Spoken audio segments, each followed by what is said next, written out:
নমস্কাৰ high school math and সায়েন্সলৈ স্বাগতম জনাইছোঁ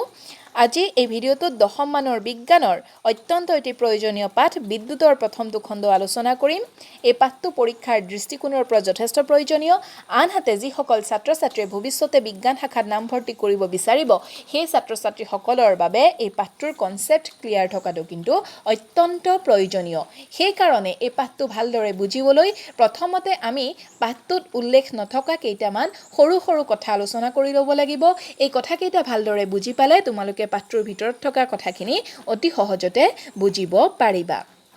এতিয়া তোমালোকক যদি কোনোবাই প্ৰশ্ন কৰে বিদ্যুৎ কিহৰে গঠিত ই বৰ্তনী এটাত কেনেকৈ প্ৰবাহিত হয় ধাতুক তাঁৰ হিচাপে আমি বৰ্তনী এটাত কিয় ব্যৱহাৰ কৰোঁ বা বিদ্যুৎ মানে কি এই প্ৰশ্নকেইটাৰ উত্তৰ কিন্তু তোমালোকে এই ভিডিঅ'টোৰ পিছত অতি সহজতে বুজাই দিব পাৰিবা তাৰ কাৰণে প্ৰথমতে আমি চাওঁ আহা আধান কি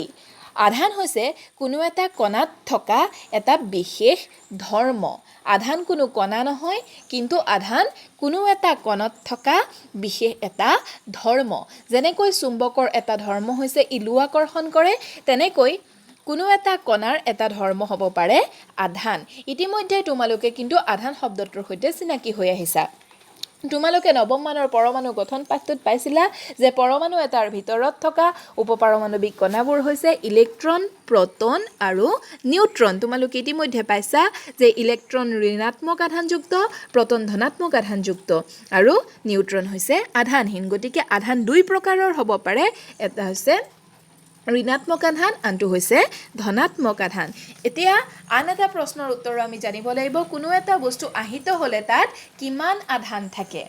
এতিয়া আহিত হোৱা মানে কি তাৰ উত্তৰটো আমি প্ৰথমতে চাই লওঁ আহা যেতিয়া আমি প্লাষ্টিকৰ ফণী এখন আমাৰ শুকান চুলিত ঘঁহোঁ আৰু তাৰপিছত সৰু কাগজৰ টুকুৰা কিছুমানৰ ওচৰলৈ নিওঁ তেতিয়াহ'লে সেই ফণীখনে সৰু কাগজৰ টুকুৰাবোৰ আকৰ্ষণ কৰে এনে হোৱাৰ কাৰণটো কি বুজি লওঁ আহা যেতিয়া আমি প্লাষ্টিকৰ ফণীখন আমাৰ চুলিত ঘঁহিছিলোঁ তেতিয়াহ'লে কিছুমান ইলেক্ট্ৰন আমাৰ চুলিৰ পৰা ফণীখনলৈ গতি কৰিছিল ইয়াত কিয় ইলেক্ট্ৰনহে গতি কৰে ফণীখনলৈ প্ৰটন কিয় গতি নকৰে মই পিছত তোমালোকক ভালদৰে বুজাই ক'ম এতিয়া ফণীখনলৈ যিহেতু ইলেক্ট্ৰনবিলাক গতি কৰিলে গতিকে ফণীখনৰ যিটো অংশ আমি ঘঁহিছিলোঁ সেই অংশটোত ইলেক্ট্ৰনৰ পৰিমাণ বৃদ্ধি পালে অৰ্থাৎ এই অংশটো ঋণাত্মকভাৱে আহিত হ'ল এতিয়া আমি এই অংশটো যেতিয়া সৰু কাগজৰ টুকুৰাৰ ওচৰলৈ আনো আমি জানো যে সৰু কাগজৰ টুকুৰাবিলাকত কি আছে প্ৰটন আছে যিহেতু কাগজৰ টুকুৰাবোৰ কণাৰে গঠিত আৰু কণাৰ ভিতৰত প্ৰটন থাকে গতিকে এই ইলেক্ট্ৰনবিলাকে কাগজৰ কণাবিলাকৰ থকা প্ৰটন আকৰ্ষণ কৰিব আৰু তাৰ কাৰণে এই কি হ'ব ফণীখনৰ ওচৰলৈ গতি কৰিব ইতিমধ্যে তোমালোকে পাই আহিছা যে একে আধানে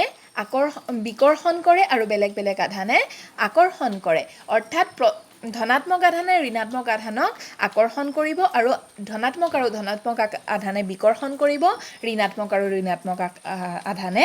বিকৰ্ষণ কৰিব এই কথাটো তোমালোকে ইতিমধ্যে পাইছা গতিকে তোমালোকে বুজি পাইছানে আহিত হোৱা মানে কি আহিত হোৱাৰ আন এটা উদাহৰণ আমাৰ দৈনন্দিন জীৱনত পাই থাকোঁ যেতিয়া আমি কেতিয়াবা প্লাষ্টিকৰ চকীত বহোঁ আমাৰ হাতখন প্লাষ্টিকৰ চকীৰ হেণ্ডেলত যদি আমি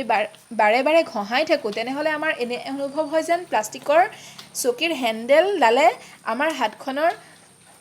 নোমবিলাক টানিবলৈ ধৰিছে তেনে আমি অনুভৱ কৰোঁ এনে হোৱাৰ কাৰণটো হৈছে প্লাষ্টিকৰ চকীৰ হেণ্ডেলডাল আমাৰ হাতখন বাৰে বাৰে ঘঁহাই থকাৰ কাৰণে আমাৰ হাতৰ পৰা ইলেক্ট্ৰন কিছুমান গৈ পেলাই প্লাষ্টিকৰ চকীখনৰ হেণ্ডেলত আহিত হৈছে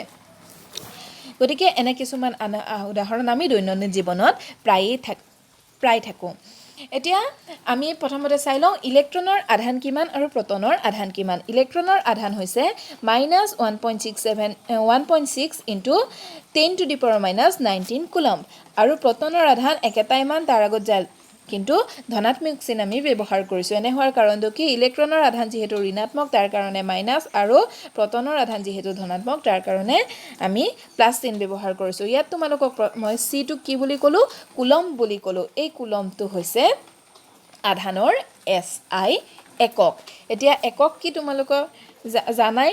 যে দূৰত্ব জুখিবলৈ যেনেকৈ আমি মিটাৰ চেণ্টিমিটাৰ কিলোমিটাৰ আদি একক ব্যৱহাৰ কৰোঁ ঠিক তেনেধৰণৰে আধান জুখিবৰ কাৰণে আমি SI একক ব্যৱহাৰ কৰোঁ কুলম্ব এইটো তোমালোকে ইতিমধ্যে শিকিছা এই কথাটো তোমালোকে মনত ৰাখিবা আৰু এটা কথা তোমালোকক ক'ব লাগিব যে আমি ইয়াত আধান বুজাবৰ কাৰণে ইংৰাজী কিউ আখৰটো কেপিটেল কিউ বা স্মল কিউ এই আখৰটো আমি ব্যৱহাৰ কৰোঁ এতিয়া আধানৰ ধৰ্মকেইটা আমি চাওঁ আহাচোন কোনো এটা আধানে এক নিৰ্দিষ্ট ক্ষেত্ৰফলৰ ভিতৰত আন এটা আধানৰ ওপৰত বল প্ৰয়োগ কৰে 2 নম্বৰটো একে আধানযুক্ত কণাৰ মাজত বিকৰ্ষণ হয় আৰু বেলেগ বেলেগ আধানযুক্ত কণাৰ মাজত আকৰ্ষণ হয় এই কথাটো তোমালোকক ইতিমধ্যে মই ক'লো যে ধনাত্মক আধানে ধনাত্মক আধানক বিকৰ্ষণ কৰিব অৰ্থাৎ ঠেলি পঠিয়াব আনহাতে ঋণাত্মক আধানে ধনাত্মক আধানক আকৰ্ষণ কৰিব একে আধান হ'লে আকৰ্ষণ হয় টানি আনিব এতিয়া আৰু এটা কথা আমি ভালদৰে বুজিব লাগিব যে কোনো এটা আধানে এক নিৰ্দিষ্ট ক্ষেত্ৰফলৰ ভিতৰত আন এটা আধানৰ ওপৰত বল প্ৰয়োগ কৰে এই কথাটো অতি প্ৰয়োজনীয় কথা এটো বুজিবৰ কাৰণে আমি এটা উদাহৰণ লওঁ ধৰা এটো আমাৰ এটা ইলেক্ট্ৰন ইয়াক বুজাবলৈ আমি নেগেটিভ এই সাইনটো ব্যৱহাৰ কৰোঁ এই ইলেক্ট্ৰনটোৰ ওচৰলৈ আমি দূৰৰ পৰা যদি এটা আন এটা ইলেক্ট্ৰন আনো তেতিয়া হলে কি কৰিব যেহেতু দুইটা একে ধৰণৰ আধান তেতিয়া হলে বিকৰ্ষণ কৰিব ইটোৱে হিতুক এতিয়া কিমান দূৰৰ পৰা বিকৰ্ষণ কৰিব তাৰ এটা কিন্তু নিৰ্দিষ্ট জোখ আছে এটা নিৰ্দিষ্ট দূৰত্বৰ পৰাহে এই ইলেক্ট্ৰনটোৱে এই ইলেক্ট্ৰনটোৰ ওপৰত বল প্ৰয়োগ কৰিব এটা নিৰ্দিষ্ট তাৰ চাৰিওকাষৰ এই ইলেক্ট্ৰনটোৰ চাৰিওকাষৰ নিৰ্দিষ্ট ক্ষেত্ৰফলৰ ভিতৰতহে এই ইলেক্ট্ৰনটোৰ ওপৰত বল প্ৰয়োগ কৰিব যদি আমি ইলেক্ট্ৰন নানি পেলাই প্ৰটন আনিলো হয় তেতিয়া হলে এই প্ৰটনটোৰ ওপৰত এই ইলেক্ট্ৰনটোৱে বল প্ৰয়োগ কৰিব কেনেকুৱা বল আকৰ্ষণী বল প্ৰয়োগ কৰিব এটা নিৰ্দিষ্ট দূৰত্বৰ পৰাহে কিন্তু এই বলটো আমি অনুভৱ কৰিবলৈ সক্ষম হ'ম যেনেকৈ চুম্বক এডালৰ এটা নিৰ্দিষ্ট দূৰত্বৰ পৰাহে আন এডাল চুম্বকক আকৰ্ষণ কৰে ঠিক তেনে ধৰণৰে ইয়াতো একেটা কথাই ঘটে এতিয়া আমি যি এই পাঠটোত পঢ়িম সেই বিদ্যুতৰ হৈছে প্ৰবাহী বিদ্যুৎ আমি বিশেষকৈ প্ৰবাহী বিদ্যুতৰ বিষয়ে ইয়াত আলোচনা কৰিম তাৰ কাৰণে আমি জানি লওঁ আহাচোন প্ৰবাহী বিদ্যুৎ মানেনো কি এতিয়া আমি যেতিয়া ফণীখন আমাৰ চুলিত ঘঁহিছিলো তেতিয়া ফণীখনে কি হৈছিল যে কিছুমান ইলেক্ট্ৰন ইয়াত গৈ পেলাই জমা হৈছিল গৈ সেই ইলেক্ট্ৰন বিলাক এইফাললৈ গতি কৰিব পৰা নাছিল কিয় কাৰণ এই ফণীখন আছিল প্লাষ্টিকৰ আৰু প্লাষ্টিক হৈছে বিদ্যুতৰ কুপৰিবাহী এতিয়া কেনেকৈ গম পাওঁ সেই কথাটো আমি আমাৰ ঘৰত যিমান বিদ্যুতৰ সামগ্ৰী দেখিছো প্ৰায়বিলাক সামগ্ৰী কিহৰে নিৰ্মিত প্লাষ্টিকৰে নিৰ্মিত যেনেকৈ আমি বিদ্যুতৰ বোৰ্ড এখনত সুইচবিলাক থাকে সেই সুইচবিলাক প্লাষ্টিকৰ হয় যদি প্লাষ্টিক নহৈ পেলাই ধাতুৰ হল হয় তাৰ মাজেদি বিদ্যুৎ পাৰ হৈ আহিল হয় আৰু সি আমাক কি কৰি লব ক্ষতি কৰিব গতিকে সেই সুইচবিলাক প্লাষ্টিকৰে বনোৱা হয় যাতে তাৰ মাজেদি বিদ্যুৎ পাৰ হৈ আহিব নোৱাৰে এতিয়া ইয়াত কি হল ইয়াত যেতিয়া এই ফণীখনৰ যিটো অংশ ঘঁহিছিল তাত ইলেক্ট্ৰন গৈ জমা হল ইলেক্ট্ৰন বিলাক প্লাষ্টিকৰ বিদ্যুতৰ কুপৰিবাহী হোৱা কাৰণে এফাললৈ গতি কৰিব নোৱাৰে তাতে ইলেক্ট্ৰনখিনি জমা হৈ থাকি যাব অৰ্থাৎ ইয়াত যেটো আমি বিদ্যুৎ পালো সেই বিদ্যুৎখিনি কিহৰ কাৰণে পাইছো ইলেক্ট্ৰন বিলাকে স্থিৰ অৱস্থাত থকাৰ কাৰণে পাইছো অৰ্থাৎ আধানৰ স্থিৰ অৱস্থাৰ কাৰণে পাইছো আধানযুক্ত কণাৰ স্থিৰ অৱস্থাৰ কাৰণে আমি যি বিদ্যুৎ লাভ কৰো তাকে আমি কওঁ স্থিৰ বিদ্যুৎ বুলি আনহাতে আধানযুক্ত কণাই গতি কৰিলে যি বিদ্যুৎ আমি লাভ কওঁ তাকে আমি কওঁ প্ৰবাহী বিদ্যুৎ এতিয়া আটাইতকৈ প্ৰয়োজনীয় কথা সদায় আমি মনত ৰাখিব লাগিব যে যেতিয়া কোনো এটা আধানযুক্ত কণাই গতি কৰে তেতিয়াহে কিন্তু আমি প্ৰবাহী বিদ্যুৎ লাভ কৰোঁ আৰু আমি এই গোটেই পাঠটোত এই প্ৰবাহী বিদ্যুতৰ বিষয়ে আলোচনা কৰিম এতিয়া তোমালোকে এটা কথা ক'ব পাৰিবানে এই ফণীখন যদি প্লাষ্টিকৰ নলৈ পেলাই আমি ধাতুৰ ললো হয় তেতিয়া হলে এই ধাতুৰ ফণীখনে বাৰু আমাৰ চুলিত ঘঁহি পেলাই কাগজৰ টুকুৰা ওচৰলৈ নিলে কাগজ আকৰ্ষণ কৰিবলৈ সক্ষম হ'ল হয়নে নিশ্চয় নহয় কাৰণ আমি যদি ধাতুৰ ফণী ললো হয় আমি ধাতুৰ ফণীখন আমাৰ চুলিত ঘঁহিলেও ইলেক্ট্ৰনে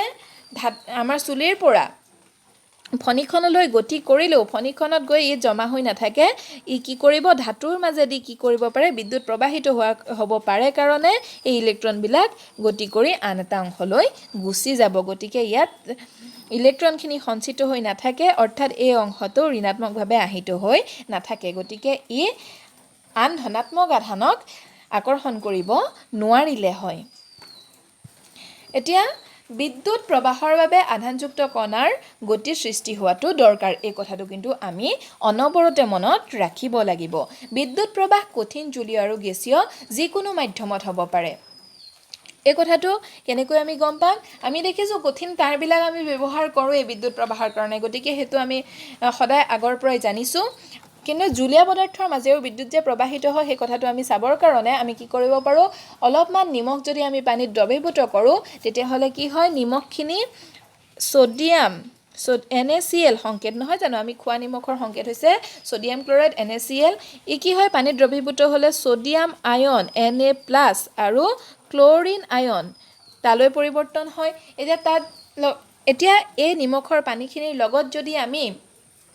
বেটেৰী এটাৰ ধনাত্মক মূৰ আৰু ঋণাত্মক মূৰ এটা সংযোগ কৰি দিওঁ তেতিয়াহ'লে ইয়াৰ মাজেদিও বিদ্যুৎ প্ৰবাহিত হ'ব। কিয় হ'ব? বেটেৰীৰ যিটো অংশত ধনাত্মক মূৰ সংযোগ কৰিছোঁ তাৰ ওচৰলৈ ক্ল'ৰিন আয়নবিলাকে গতি কৰিব। ধনাত্মকৰ লগত ক্ল'ৰিন কিয় যাব? ক্ল'ৰিনটো কি হৈ আছে? ঋণাত্মক আয়ন হৈ আছে, গতিকে ই গতি কৰিব। আনহাতে বেটেৰীৰ ঋণাত্মক মূৰটোলৈ ছ'ডিয়াম আয়ন গতি কৰিব। যেতিয়াই আধান গতি কৰে তেতিয়া আমি বিদ্যুৎ প্ৰবাহ পাম। ইয়াত যিহেতু ছ'ডিয়াম ধনাত্মক আধানত আছে আৰু ক্ল'ৰিনত ঋণাত্মক আধান আছে, ই গতি কৰাৰ লগে লগে আমি পানীখিনিত, নিমখ দ্ৰৱীভূত পানীখিনিত বিদ্যুৎ লাভ কৰিবলৈ সক্ষম হ'ম। আনহাতে গেছীয় পদাৰ্থৰ মাজেৰেও যে বিদ্যুৎ প্ৰবাহিত হয় সেইটো আমি কেনেকৈ গম পাম? আমি কিছুমান প্ৰাকৃতিক পৰিঘটনাৰ জৰিয়তে গম পাব পাৰোঁ। তোমালোকে ঢেৰেকনি মৰা দেখিছা বা বিজুলী মৰা দেখিছা, বজ্ৰপাত পৰা কথা শুনিছা। এই বজ্ৰপাত বা ঢেৰেকনি বিজুলী আদি কিহৰ মাজেদি পাৰ হৈ আহে? এই আমাৰ বায়ুমণ্ডলৰ মাজেদিয়ে পাৰ হৈ আহে। আমাৰ যি বায়ুমণ্ডল আছে সি কেনেকুৱা? গেছীয় অৱস্থাত আছে, গতিকে তাৰ মাজেদি পাৰ হৈ আহিব পাৰে মানে তাৰ অৰ্থটো হৈছে যে গেছীয় পদাৰ্থৰ মাজেদিও বিদ্যুৎ প্ৰবাহিত হ'ব পাৰে। এতিয়া আমি যে বাৰে বাৰে কৈ আছোঁ ধাতুৰ মাজেদি বিদ্যুৎ প্ৰবাহিত হ'ব পাৰে, এই কথাটো কেনেকৈ সম্ভৱ সেইটো আমি কিন্তু বুজি পাব লাগিব। এই কথাটো বুজি পোৱাটো আমাৰ এই পাঠটোৰ কাৰণে অত্যন্ত প্ৰয়োজনীয়। এতিয়া ধাতুৱে কিয় বিদ্যুৎ প্ৰবাহিত কৰে, অধাতুৱে কিয় নকৰে, এই উত্তৰটো আমি এইকণতেই লাভ কৰিম। এতিয়া ধাতুৰ যিবিলাক পৰমাণু আছে সেই পৰমাণুবিলাকৰ আকাৰ অধাতুৰ পৰমাণুবিলাকৰ আকাৰতকৈ যথেষ্ট ডাঙৰ হয়। তাৰ কাৰণে কি হয়, এইটো এটা আমি ধাতুৰ পৰমাণু বুলি ধৰিলোঁ, এইটো অধাতুৰ পৰমাণু বুলি ধৰিলোঁ। ডাঙৰ হোৱাৰ কাৰণে ইয়াৰ চাৰিওকাষে যেতিয়া ইলেক্ট্ৰনবিলাকে গতি কৰি থাকে, এইটো ইলেক্ট্ৰনৰ গতি কৰা কক্ষপথবিলাকো নিউক্লিয়াছৰ পৰা আঁতৰত হয়। তাৰ কাৰণে কি হয়, নিউক্লিয়াছে ইলেক্ট্ৰনবিলাকক বেছি বলেৰে আকৰ্ষণ কৰি ৰাখিব নোৱাৰে। তোমালোকে ইতিমধ্যে গম পাইছা যে নিউক্লিয়াছত কি থাকে? প্ৰটন আৰু নিউট্ৰন থাকে। নিউট্ৰনৰতো কোনো আধান নাথাকে, সি বাৰু আধানহীন, কিন্তু প্ৰটনত যিহেতু ধনাত্মক আধান থাকে গতিকে ই ঋণাত্মক আধানযুক্ত ইলেক্ট্ৰন, ইয়াৰ চাৰিওকাষে যি ঋণাত্মক আধানযুক্ত ইলেক্ট্ৰন ঘূৰি থাকে তাক আকৰ্ষণ কৰি থাকিব। গতিকে এই বল কি হ'ব? দূৰত্ব যিমান বাঢ়ি যাব সেই কিন্তু এই বলৰ পৰিমাণ কমি আহে। প্ৰটন আৰু ইলেক্ট্ৰনৰ মাজত আকৰ্ষণী বল কমি আহিব দূৰত্ব বাঢ়ি যোৱাৰ লগে লগে। ইতিমধ্যে তোমালোকে নৱম শ্ৰেণীত পাইছা যে দূৰত্ব বাঢ়ি যোৱাৰ লগে লগে আকৰ্ষণী বলৰ মান কমি যায়। ইয়াত দেখিছোঁ পৰমাণুটো যিহেতু ডাঙৰ, বাহিৰত যোনটো কক্ষপথ আছে সেইটো আঁতৰত হ'ল ইলেক্ট্ৰনৰ কাৰণে, গতিকে এইটোৱে নিউক্লিয়াছত থকা প্ৰটনে ইয়াত থকা ইলেক্ট্ৰনবিলাক সিমান বলেৰে আকৰ্ষণ কৰি থাকিব নোৱাৰে। তাৰ কাৰণে কি কৰে, ইলেক্ট্ৰনবিলাকে সহজতে বাহিৰলৈ গুচি আহিব পাৰে। গতিকে পৰমাণু এটাত কি হয়, কিছুমান ইলেক্ট্ৰন বাহিৰলৈ ওলাই অহাৰ সম্ভৱ হোৱাৰ কাৰণে ধাতুৰ তাঁৰ এডালত কিছুমান মুক্ত ইলেক্ট্ৰন থাকে, কিন্তু অধাতুৰ ক্ষেত্ৰত তেনে নহয়। অধাতুৰ পৰমাণুটোৰ আকাৰ সৰু হোৱাৰ কাৰণে নিউক্লিয়াছৰ ওচৰতে থাকিব ইলেক্ট্ৰনবিলাক, গতিকে ই বেছি বলেৰে ইলেক্ট্ৰনবিলাক আকৰ্ষণ কৰি থাকিব পাৰে, সেইকাৰণে ইয়াৰ পৰা ইলেক্ট্ৰন ওলাই অহাটো সম্ভৱ নহয়। এই কথাটো আমি ইয়াত ভালদৰে বুজিব পাৰিম। এইটো আমি কাটি দিছোঁ, এইটো আমাক নালাগে। ইয়াত চোৱাচোন, তোমালোকে ধাতুৰ তাঁৰ এডাল এইফালে দেখুৱাইছোঁ, এইফালে অধাতুৰ তাঁৰ এডাল দেখুৱাইছোঁ। ধাতুৰ তাঁৰডালত দেখুৱাইছোঁ যিবিলাক পৰমাণু, ধৰি লোৱা এডাল কপাৰৰ এডাল তাঁৰ, তাত কি থাকিব? কপাৰৰ পৰমাণু থাকিব। এতিয়া এই কপাৰৰ পৰমাণুবিলাকৰ আকাৰ ডাঙৰ হোৱাৰ কাৰণে কি হ'ব, এই কিছুমান মুক্ত ইলেক্ট্ৰন ধাতুৰ তাঁৰডালত আমি দেখিবলৈ পাম। কেনেকৈ দেখিবলৈ পাম মই ইতিমধ্যে তোমালোকক কৈছোঁ আকাৰ ডাঙৰ হ'লে কি হয় ইয়াৰ পৰা কিছুমান ইলেক্ট্ৰন বাহিৰ কক্ষৰ পৰা কিছুমান ইলেক্ট্ৰন গুচি আহিব পাৰে তাৰ কাৰণে কি হৈছে এই পৰমাণুবিলাকৰ পৰা ইলেক্ট্ৰন ওলাই অহা কাৰণে এই ধাতুৰ তাঁৰডালৰ ভিতৰত আমি কিছুমান মুক্ত ইলেক্ট্ৰন পাম আনহাতে অধাতুৰ পৰমাণুৰ আকাৰ সৰু হোৱাৰ কাৰণে ইয়াৰ পৰা কোনো ইলেক্ট্ৰন ওলাই আহিব নোৱাৰে আৰু তাত আমি মুক্ত ইলেক্ট্ৰন নাপাওঁ এতিয়া এই মুক্ত ইলেক্ট্ৰন থাকিলেনো কি হ'ব তাৰ কথাটো আমি পিছত বুজিম কিন্তু মনত ৰাখি থোৱা যে ধাতুৰ তাঁৰ এডালৰ ভিতৰত মুক্ত ইলেক্ট্ৰন থাকে অধাতুৰ তাঁৰ এডালৰ ভিতৰত নাথাকে তাৰ আগতে আমি চাই লওঁ কোষ এটাই বা বেটাৰী এটাই কেনেকৈ কাম কৰে কোষ এটা যেতিয়া আমি বহুতটা কোষ লগাওঁ তেতিয়া আমাৰ কি হয় বুলি কওঁ সেইটোক আমি বেটাৰী বুলি কওঁ আনহাতে অকলে তাক আমি কোষ বুলি কওঁ এতিয়া কোষ এটাত তোমালোকে জানা এনেকুৱা বেটাৰী তোমালোকে ঘৰত দেখিছা এটা ফালে ধনাত্মক মূৰ আনটো ফালে ঋণাত্মক মূৰ থাকে টৰ্চ এটাৰ ভিতৰত যদি আমি বেটাৰী এটা শুদ্ধকৈ নভৰাওঁ ধনাত্মক মূৰ ঋণাত্মক মূৰ শুদ্ধকৈ নভৰাওঁ তেতিয়াহ'লে টৰ্চটো আমি জ্বলাব নোৱাৰোঁ এই কথাটো তোমালোকে জানা গতিকে এই বেটাৰীটোৱেনো কেনেকৈ কাম কৰে সেইটো আমি জানিব লাগিব এই পাঠটোৰ কথা বুজিবৰ কাৰণে এতিয়া বেটাৰীটোৰ ভিতৰত আমি এনেধৰণৰ এটা অংশ দেখিবলৈ পাম এইটো আমি শুষ্ক কোষ বুলি ক'ম বা শুকান কোষ বুলি ক'ম বেটাৰী বুলিয়ে কৈছোঁ আমি সহজ ভাষাত বেটাৰী বুলিয়ে ব্যৱহাৰ কৰি থাকোঁ যিহেতু ইয়াত এতিয়া যিডাল তোমালোকে ভিতৰত দ্বন্দ্ব দেখিবলৈ পাবা বেটাৰী এটা ভাঙি দিলে ভিতৰত এডাল দ্বন্দ্ব দেখিবলৈ পাবা সেইডাল ধনাত্মক বুলি কওঁ আমি সেইকাৰণে আমি সদায় ধনাত্মক মূৰটো এইটো বুলি ক'ম আনহাতে বেটাৰী ভিতৰত যিখিনি পাউডাৰ আমি পাওঁ সেইখিনিক আমি ঋণাত্মক বুলি ক'ব পাৰোঁ সেইকাৰণে তল অংশটোক আমি ঋণাত্মক বুলি কওঁ ইয়াৰ ভিতৰতে পাউডাৰবিলাক থাকিব এতিয়া এই বেটাৰীটোৰ ভিতৰত ৰাসায়নিক বিক্ৰিয়া হ'ব কেনেকৈ ৰাসায়নিক বিক্ৰিয়া হ'ব জাৰণ বিজাৰণ প্ৰক্ৰিয়াৰ দ্বাৰা হ'ব আমি জাৰণ বিজাৰণ বিক্ৰিয়াৰ বিষয়ে ইতিমধ্যে পঢ়িছোঁ যাক আমি ৰেডক্স ৰিয়েকশ্যন বুলিও কওঁ ইয়াত যেতিয়া কি হ'ব ধাতুৰ এই দ্বন্দ্বডাল এডাল যেতিয়া এই পাউডাৰত সুমুৱাই দিয়া হয় তেতিয়া কি হয় ইয়াৰ পৰা ইলেক্ট্ৰন কিছুমান ইয়ালৈ বিজাৰিত হয় হ'ল ইয়ালৈ ইলেক্ট্ৰন কিছুমানে গতি কৰিব সেইকাৰণে ইয়াত ইলেক্ট্ৰনৰ সংখ্যা কমি যোৱাৰ লগে লগে ইলেক্ট্ৰন কমি গ'ল মানে ইয়াত কি থাকিল অকল প্ৰটনহে থাকিল গতিকে প্লাছ হৈ গ'ল এডাল ধনাত্মক আধানযুক্ত হ'ল ইয়ালৈ ইলেক্ট্ৰন গুচি গ'ল মানে এই অংশটো কিহলৈ পৰিৱৰ্তন হ'ল ঋণাত্মক আধানযুক্ত লৈ পৰিৱৰ্তন হ'ল গতিকে আমি বেটাৰীৰ এই অংশটোক ঋণাত্মক আধান বুলি ক'ম আনহাতে আনটো অংশ দ্বন্দ্বডালক আমি ধনাত্মক আধানযুক্ত বুলি ক'ম এতিয়া এই বেটাৰীটো আমি যেতিয়া এডাল তাৰৰ সৈতে সংযোগ কৰোঁ কেনেকৈ ইয়াৰ মাজেদি বিদ্যুৎ প্ৰবাহিত হয় চাওঁ আহাচোন তোমালোকক এই তাঁৰডালৰ এটা অংশ মই অলপমান ডাঙৰকৈ দেখুৱাইছোঁ যেনেকৈ আমি জুম কৰি লওঁ তেনেকৈ দেখুৱাইছোঁ বুলি ধৰি লোৱা আমি ইতিমধ্যে গম পালোঁ যে ধাতুৰ তাঁৰডালৰ মাজত কিছুমান মুক্ত ইলেক্ট্ৰন থাকে এতিয়া ইয়াত যেতিয়া আমি বেটাৰীটোৰ লগত সংযোগ কৰোঁ তেতিয়া কি হয় এই যিবিলাক মুক্ত ইলেক্ট্ৰন আছিলে সেই মুক্ত ইলেক্ট্ৰনবিলাক এই ধনাত্মক মূৰটোৱে কি কৰিব ইয়াৰ পৰা আকৰ্ষিত কৰিব এনেধৰণৰে আকৰ্ষিত কৰিব আমি বৰ্তনী এটা অংকন কৰোঁতে এনেধৰণৰে খালী জেগা ৰাখিব নোৱাৰোঁ কিন্তু মই প্ৰস্তুত কৰোঁতে ভুলবশতঃ থাকি গৈছে এনেধৰণৰে খালী জেগা আমি ৰাখিলে বৰ্তনীটো ভুল হ'ব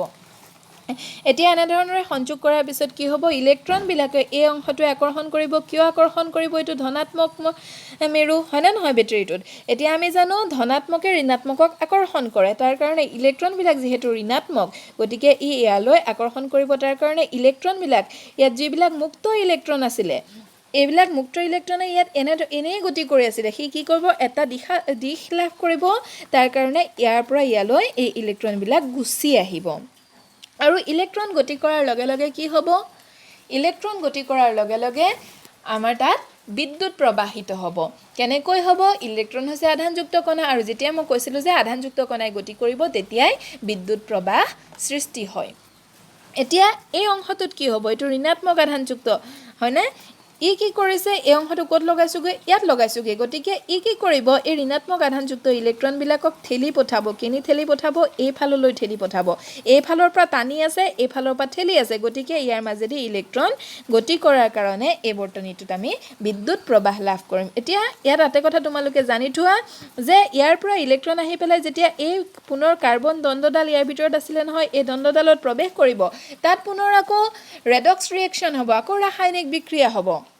তাৰ কাৰণে ইলেক্ট্ৰনবিলাক আকৌ ইয়াত থকা পাউডাৰে কি কৰিব টানি লৈ যায় এডাল পুনৰ ধনাত্মক আধানলৈ পৰিৱৰ্তন হয় এডাল এইফালে কিন্তু ইয়াত ঋণাত্মক আধানেই হৈ থাকে গতিকে এটা অবিৰত প্ৰক্ৰিয়া বেটাৰী এটাত এনেধৰণৰে চলি থাকে আৰু ইয়াৰ কাৰণে বৰ্তনী এটাৰ মাজেদি বিদ্যুৎ প্ৰবাহ সম্ভৱ হয় এতিয়া বিদ্যুৎ লাভ কৰিবৰ কাৰণে কি হ'ব লাগিব আধানযুক্ত কণাই গতি কৰিব লাগিব এই আধানযুক্ত কণা বৰ্তনী এটাত যেতিয়া বেটাৰী সংযোগ কৰা হয় সেইটো কি হয় ইলেক্ট্ৰন হয় এতিয়া কোন দিশতনো বিদ্যুৎ প্ৰবাহিত হয় সেইটো আমি জানিব লাগিব যেতিয়ালৈকে ইলেক্ট্ৰন আৱিষ্কাৰ হোৱা নাছিল তাৰ আগতেই কিন্তু বিদ্যুৎ প্ৰবাহৰ বিষয়ে মানুহে গম পাইছিল আৰু ধৰি লৈছিল যে ধনাত্মক আধানৰ কাৰণে বিদ্যুৎ প্ৰবাহ সৃষ্টি হয় আৰু সেই কাৰণে ধনাত্মক আধানৰ দিশকে বিদ্যুৎ প্ৰবাহৰ দিশ বুলি ধৰি লৈছিল আৰু পিছত যেতিয়া ইলেক্ট্ৰন আৱিষ্কাৰ হ'ল গম পালে যে ইলেক্ট্ৰনৰ গতিৰ কাৰণেহে বিদ্যুৎ প্ৰবাহৰ সৃষ্টি হয় তাৰ পিছতো কিন্তু পূৰ্বৰ ধাৰণাটোকে ইলেক্ট্ৰনৰ আমি বিদ্যুৎ প্ৰবাহৰ দিশ হিচাপে ব্যৱহাৰ কৰিলোঁ অৰ্থাৎ ধনাত্মক আধানৰ গতি কৰা দিশটোকে বিদ্যুৎ প্ৰবাহৰ দিশ বুলি ধৰা হয় এনেকৈ আমি ক'ব পাৰোঁ যে ইলেক্ট্ৰনে যিটো দিশত গতি কৰে তাৰ বিপৰীত দিশটোক আমি বিদ্যুৎ প্ৰবাহৰ দিশ বুলি ক'ম এইটো পিছত যদিও গম পালে যে ইলেক্ট্ৰনৰ গতিৰ কাৰণেহে বিদ্যুৎ প্ৰবাহ সৃষ্টি হয় কিন্তু পূৰ্বৰ পৰাই যেহেতু এটা ধাৰণাকে লৈ অহা হৈছিল পিছত এই ধাৰণাটো সলনি কৰা নহ'ল এইটো বাই কনভেনশ্যন কেনেকৈ ধৰা হয় যে ইলেক্ট্ৰনৰ গতিৰ বিপৰীত দিশত বিদ্যুৎ প্ৰবাহ হৈছে বুলি ধৰা হয় আমি এই বৰ্তনীটোত চাব পাৰোঁ কেনেকৈ বিদ্যুৎ প্ৰবাহ হৈছে ইয়াত যিহেতু ইলেক্ট্ৰন এইটো দিশত গতি কৰিছে এই অংশটো সংযোগ থাকিব আৰু ইয়াত কাৰ্চিন নহয় এই অংশটো ইলেক্ট্ৰন এইফালে গতি কৰিছে গতিকে বিদ্যুৎ প্ৰবাহ কোনফাললৈ হৈছে বুলি ক'ম এইটো দিশত হৈছে ইলেক্ট্ৰন যিটো দিশত আহিছে তাৰ বিপৰীত দিশত বিদ্যুৎ প্ৰবাহ চালিত হোৱা বুলি ক'ম আমি আৰু আটাইতকৈ প্ৰয়োজনীয় কথাটো কি বুলি ক'লোঁ যে বিদ্যুৎ প্ৰবাহিত হ'বৰ কাৰণে আধানযুক্ত কণাই গতি কৰিব লাগিব এতিয়া বিদ্যুৎ প্ৰবাহৰ আমি দিশ গম পালোঁ আমি এতিয়া জানি লওঁ আহাচোন বিদ্যুতৰ সংজ্ঞানো কি একক সময়ত কোনো বিশেষ ক্ষেত্ৰফলৰ মাজেৰে চালিত আধানৰ পৰিমাণেই বিদ্যুৎ প্ৰবাহ ধৰি লোৱা একক সময়ত 1 ছেকেণ্ডত এই তাঁৰডালৰ মাজেদি যিমান আধান পাৰ হৈ গৈছে নিৰ্দিষ্ট ক্ষেত্ৰফল আমি এটুকে লৈ লৈছোঁ বা এই অংশটো লৈ ল'ব পাৰোঁ নিৰ্দিষ্ট ক্ষেত্ৰফল এই অংশটোৰ মাজেদি যিমান আধান পাৰ হৈ গৈছে একক সময়ত বা 1 ছেকেণ্ডক সেইখিনিকে আমি কি বুলি ক'ম বিদ্যুৎ প্ৰবাহিত বিদ্যুতৰ মান বুলি আমি ক'ব পাৰোঁ এতিয়া ইয়াক আমি কেনেকৈ দেখুৱাব পাৰোঁ আমি বিদ্যুৎ প্ৰবাহ দেখুৱাবৰ কাৰণে আই আখৰটো ব্যৱহাৰ কৰোঁ কেপিটেল আই ব্যৱহাৰ কৰিম আৰু তাক আমি কেনেকৈ লিখিম আই সমান Q/T কোনোবাই I = স্মল q/T লিখিব পাৰে মই তোমালোকক ইতিমধ্যে কৈছোঁ যে আধানৰ কাৰণে আমি স্মল q বা কেপিটেল Q ব্যৱহাৰ কৰোঁ আধানক প্ৰবাহিত আধানৰ সংখ্যাক আমি যদি t ৰে হৰণ কৰোঁ অৰ্থাৎ সময়ৰে হৰণ কৰোঁ তেনেহ'লে আমি কি লাভ কৰিম বিদ্যুৎ প্ৰবাহৰ মান লাভ কৰিম এতিয়া এটোক বুজিবলৈ আমি এনে ধৰণৰ এটা উদাহৰণ ল'ব পাৰোঁ ধৰি লোৱা 5টা কলমৰ দাম যদি 10 টকা 5টা কলমৰ দাম 10 টকা এটা কলমৰ দাম উলিয়াবলৈ আমি কি কৰিব পাৰোঁ 10ক আমি 5ৰে হৰণ কৰিব লগা হয় ঠিক তেনে ধৰণৰে একক সময়ত প্ৰবাহিত বিদ্যুতৰ মান উলিয়াবলৈ মানে 1 ছেকেণ্ডত প্ৰবাহিত বিদ্যুতৰ মান উলিয়াবলৈ আমি কি কৰিব লাগে আধানটোক মুঠ সময়ৰে হৰণ কৰিব লগা হয় ইয়াত যেনেকৈ মুঠ সংখ্যাৰে মুঠ দামক হৰণ কৰিব লগা হৈছিলে গতিকে এনে ধৰণৰে আমি বিদ্যুৎ প্ৰবাহৰ মান নিৰ্ণয় কৰিব পাৰোঁ এতিয়া এটা কথা আৰু মনত ৰাখি থোৱা যে Q হল আধান আৰু T হৈছে সময় আৰু বিদ্যুৎ প্ৰবাহৰ একক হৈছে এম্পিয়াৰ ইয়াক কেনেকৈ প্ৰকাশ কৰা হয় এ আখৰেৰে যেনেকৈ কুলম আধানৰ একক কি আছিলে কুলম ইয়াক চি আখৰেৰে প্ৰকাশ কৰা হয় এম্পিয়াৰ বিদ্যুৎ প্ৰবাহৰ একক হৈছে এম্পিয়াৰ ইয়াক এ আখৰেৰে প্ৰকাশ কৰা হয় এতিয়া 1 কুলম হ'ল 6 পূৰণ 10 to the power 18 6 into 10 to the power 18 টা ইলেক্ট্ৰনত থকা আধানৰ সমপৰ্যায়ৰ মান 6 পূৰণ 10 6 into 10 to the power 18 টা ইলেক্ট্ৰনত যিমান আধান থাকিব তাকে আমি কম 1 কুলম বুলি বা 1 কুলমৰ সংজ্ঞা আমি বেলেগ ধৰণেও দিব পাৰোঁ ইয়াত কি লিখিব পাৰোঁ এই সমীকৰণটোৰ পৰা I কি আছিল I q by t এটোক আমি ব্যৱহাৰ কৰি q ৰ মান উলিয়াব পাৰোঁ কেনেকৈ q আমি পাব পাৰোঁ I into t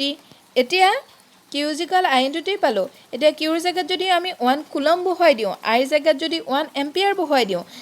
আৰু t এটো s হ'ব t নহয় 1 সেকেন্ড বহাই দিওঁ তেতিয়া হলে 1 কুলম কি হ'ব 1 সেকেন্ডত কোনো এটা বৰ্তনীত যদি 1 এম্পিয়াৰ প্ৰবাহ চালিত হয় তেতিয়া হলে তাত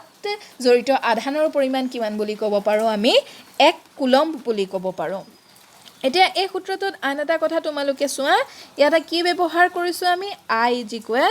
q by t গতিকে বিদ্যুৎ প্ৰবাহ কিহৰ লগত জড়িত হৈ আছে q আধানৰ লগত t সময়ৰ লগত যেতিয়া q ৰ মান বাঢ়ি যাব অৰ্থাৎ আধানৰ মান বাঢ়ি যাব তেনেহলে বিদ্যুৎ প্ৰবাহৰ মান বাঢ়ি যাব ধৰি লোৱা 10 সেকেন্ডত আধান গৈছে 100 কুলম তেতিয়া হলে I আমি কিমান পালো 10 এম্পিয়াৰ নহয় জানো 100 কুলমক 10 সেকেন্ডৰে হৰণ কৰিলে আমি 10 এম্পিয়াৰ পাম আধা আকৌ ধৰি লোৱা 50 কুলম আধান গৈছে 10 সেকেন্ডত তেতিয়া হলে আমি কিমান কাৰেন্ট পাম 5 এম্পিয়াৰ কাৰেন্ট পাম গতিকে যেতিয়া আধানৰ মান বাঢ়ি যায় কিউৰ মান বাঢ়ি যায় তেতিয়া হলে বিদ্যুৎ প্ৰবাহৰ মানো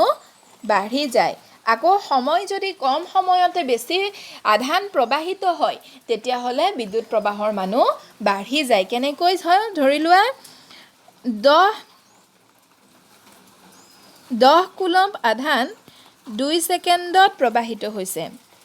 তেতিয়া I মান কিমান হ'ব I 10 কুলম by 2 সেকেন্ড আমি পালো 5 এম্পিয়াৰ হয় আকৌ ধৰি ললো 10 কুলম 1 সেকেন্ডত প্ৰবাহিত হৈছে তেতিয়া হলে আমি I মান কিমান পাম 10 কুলম by 1 সেকেন্ড তেতিয়া আমি পালো এটো 10 এম্পিয়াৰ প্ৰথমটো ক্ষেত্ৰত পালো 5 এম্পিয়াৰ যেতিয়া সময় 2 সেকেন্ড আছিল দ্বিতীয়টো ক্ষেত্ৰত পালো I 10 এম্পিয়াৰ যেতিয়া সময় 1 সেকেন্ড আছিল সময় কমি যোৱাৰ লগে লগে আমি দেখিলো বিদ্যুৎ প্ৰবাহৰ মান বাঢ়ি গল গতিকে তোমালোকে মনত ৰাখিবা বিদ্যুৎ প্ৰবাহ কিহৰ লগত জড়িত আধানৰ গতিৰ লগত জড়িত যেতিয়া আধান এটাই গতি কৰিব আধান মানে আধানযুক্ত কণা এটাই গতি কৰিব তেতিয়া হলে আমি বিদ্যুৎ পাম আৰু বিদ্যুতে কিহৰ ওপৰত নিৰ্ভৰ কৰে আধানৰ কিমান পৰিমাণৰ আধান গতি কৰিছে আৰু কিমান সময়ত গতি কৰিছে হেতুৰ ওপৰত বিদ্যুৎ প্ৰবাহৰ মান নিৰ্ভৰ কৰে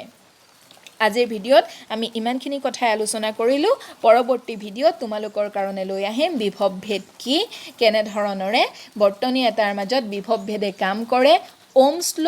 লগতে ৰোধকতা এই বিষয়খিনিৰ তোমালোকৰ সৈতে আলোচনা কৰিম ধন্যবাদ